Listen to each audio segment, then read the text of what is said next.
So first of all, let us see in this topic we have to see there are different types of living organisms are there, like prokaryotes and eukaryotes. Under prokaryotes, unicellular organisms comes. Unicellular means having a single cell. Those organisms which have a single cell are called as unicellular organisms. Okay, unicellular means those organisms which are having single cell. Under this unicellular organisms, kingdom Monera comes. Kingdom Monera. Then there is another type, that is eukaryotes. In this eukaryotes, unicellular and multicellular, both these organisms comes. Unicellular means having a single cell, multicellular means having more than one cells, multiple cells. Under unicellular organisms, kingdom Protista comes, and under multicellular organisms, there are again three kingdoms, kingdom 3, kingdom 4 and kingdom 5, that is fungi, plantae and animalia. Fungi, plantae and animalia. In this fungi, cell wall is present, but organisms can't perform photosynthesis. In this fungi, cell wall is present, but the organisms they can't perform photosynthesis, means they can't make their own food. In the kingdom Plantae, cell wall is present and organism can perform photosynthesis. Organism can perform photosynthesis means they can prepare their own food with the help of photosynthesis. The next kingdom is kingdom Animalia. Kingdom Animalia. In this kingdom, no cell wall is there. There is no cell wall. Okay. In this way, we have seen living organisms. Once again, revise. There are two types, prokaryotes and eukaryotes. Under prokaryotes, unicellular organisms comes, that is kingdom Monera. Under eukaryotes, unicellular and multicellular organisms comes. Under unicellular, there is kingdom Protista. This is second kingdom. And under multicellular organisms, there are again three kingdoms, fungi, plantae and animalia. In fungi, cell wall is present, but organisms can't photosynthesis. They can't perform photosynthesis, means they can't prepare their own food. In kingdom Plantae, cell wall is present and organisms can perform photosynthesis, means they can prepare their own food. In Animalia, no cell wall is present. In kingdom Animalia, no cell wall is present. This is the 5 kingdom system of classification. Now, let us see kingdom Monera. Kingdom Monera. So, one activity is there. We can see the activity. Here, take a small drop of curd or buttermilk on a clean glass slide. Take a clean glass slide. You have to take a clean glass slide. On that slide, you can take a small drop of curd or buttermilk. Then dilute it with a little water. Okay. You can take another drop of little water there. Carefully keep a cover slip. Now carefully keep a cover slip. Observe it under high power of compound microscope. You have to observe it under high power of compound microscope. What did you see? There you can see moving small rod like microbes. These are the lactobacilli bacteria. Lactobacilli bacteria means inside the curd or buttermilk you can see the lactobacilli bacteria. Because of this lactobacilli bacteria only the milk is converted into curd. Now all types of bacteria and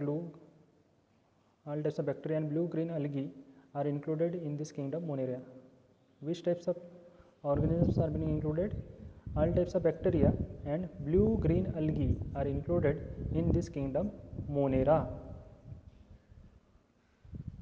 So you can see various organisms which comes under kingdom Monera: Clostridium tetani, Streptococcus pneumoniae, okay, Vibrio cholerae, Salmonella typhi, Clostridium botulinum, and these various types of organisms they come under this kingdom Monera.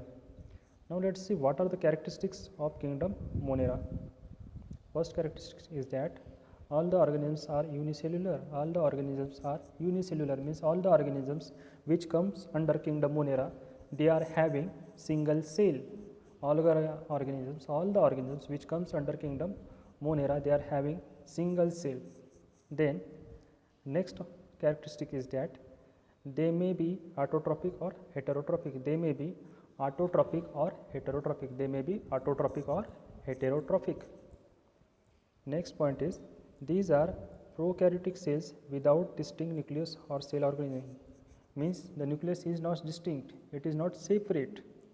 Okay, once again revise the characteristics of kingdom Monera. First is all the organisms are unicellular. All the organisms are unicellular means they are having single cell. Next is they may be autotrophic or heterotrophic means they, some of the organisms which comes under kingdom Monera make their food by themselves, or some organisms may be dependent on another organisms for making their food, for getting their food. Now third point is that these are prokaryotic cells without distinct nucleus or cell organelles means the nucleus and other cell organelles are not distinct, they are not separate. Now we can see another activity which is performed for Protista. There is another activity. In this activity, prepare a temporary amount of 1 drop of pond water on a glass slide. You have to take a pond water. You have to take here pond water, not a fresh water. You have to take pond water, 1 drop of pond water on a glass slide. Then what you have to do, you have to observe it under low power and high power of microscope. You have to take 2 microscopes under low power and high power of microscopes. Differently you have to observe. You will find some motile microbes. Motile means which are having mobility with irregular shape. These are amoeba. These are amoeba. So you can see amoeba in this pond water. Now you can see the characteristics. What are the characteristics of the organisms which comes under kingdom Protista? Protista are single-celled organisms with well-defined nucleus enclosed in a nuclear membrane.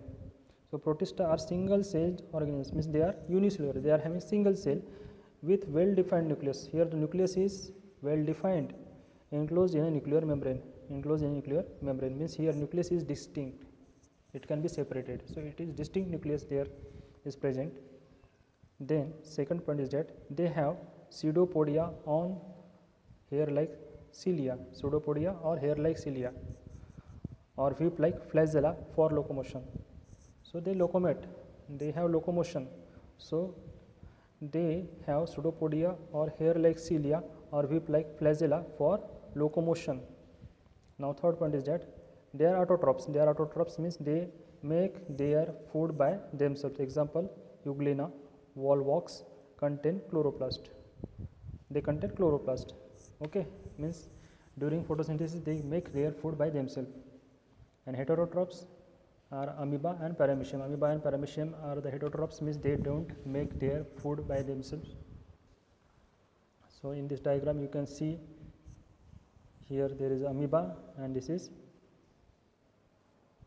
Euglena. Okay, now we will see the kingdom fungi.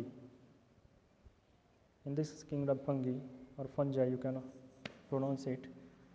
So in fungi you have one another activity. Take a moist piece of bread or bhakri. Okay, bhakri means the bhakri or roti, chapati which is made in your daily household life. You can take a moist piece of bread or bhakri and keep it in a container with lid for 2 to 3 days. Remember that the bread or bhakri, whatever you are taking, it must be moist. It must be in moist condition, and you have to take it in a container with a lid for 2 to 3 days. After 2 to 3 days, a fine cotton thread like tuft is found growing on the surface of the bread. After 2 to 3 days, you can see a fine cotton thread like tuft which is found growing on the surface of the bread. Now prepare a temporary mount of few threads from this culture and observe it under the microscope. So this is the diagram of fungi. See what are the different parts: columella, sporangium, apophysis, hypha, rhizoids. These are the different parts in this fungi. Now we will learn another slide. So let us see the characteristic of fungi. What are the characteristic of fungi? The first characteristic is that these are non-green eukaryotic heterotrophic organisms. First characteristic is that these are non-green, means they are not green in color. Generally they are whitish in color, eukaryotic heterotrophic organisms.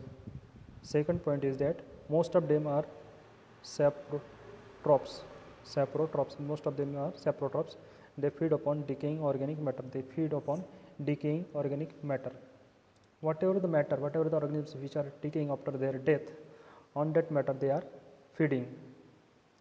Then third point is that their cell wall is made up of tough and complex sugar called as chitin. Okay, their cell wall is made up of tough and complex sugar called as chitin. You can pronounce it as chitin also or chitin. Then some fungi are thread-like and many nuclei are present in the cytoplasm. Okay, some fungi are thread-like, they are like a thread, and many nuclei are present in the cytoplasm. Examples are Baker's yeast. You can see in your daily life we are using Baker's yeast for making breads. Aspergillus, which is fungus grown on the corn, penicillium and mushroom. These are the examples of fungi. Though many systems of classification are included after the Whitaker's, his 5 kingdom system is widely accepted. You can see the diagram of fungi. Here you can see the diagram of mushroom. This is the diagram of mushroom. Okay. Now let us see here the classification of microorganisms. Here, classification of microorganisms. Okay, classification of microorganisms. In these microorganisms, two types are there: prokaryotes and eukaryotes. In microorganisms, there are two types: prokaryotes and eukaryotes. Under prokaryotes, bacteria comes, and under eukaryotes, protista, fungi, and algae comes. Okay. So this is the classification of microorganisms. Under microorganisms, two types are there: prokaryotes and eukaryotes. Prokaryotes is divided into bacteria. Eukaryotes are divided into protista, fungi, and algae. Now, you can see the size here: 1 meter is equal to 10 raised to 6 micrometer, and 1 meter is equal to 10 raised to 9 nanometer. Now, let us learn about bacteria. Here, what is the size of bacteria? The size of bacteria is 1 micrometer to 10 micrometer. The size of bacteria is 1 micrometer to 10 micrometer. Now, bacteria are unicellular. Bacteria are unicellular, means they are having only a single cell. They are independent and parasitic organisms. Parasitic means they live in the host cell. They live in the host cell. Then sometimes many bacteria together form colonies. Sometimes many bacteria together form colonies. What happens? Sometimes many bacteria they together form colonies. Then bacterial cell is prokaryotic with cell wall, but distinct nucleus or cell organelles are absent. Bacterial cell is prokaryotic with cell wall, but distinct nucleus or cell organelles are absent. Then they reproduce by simple binary fission.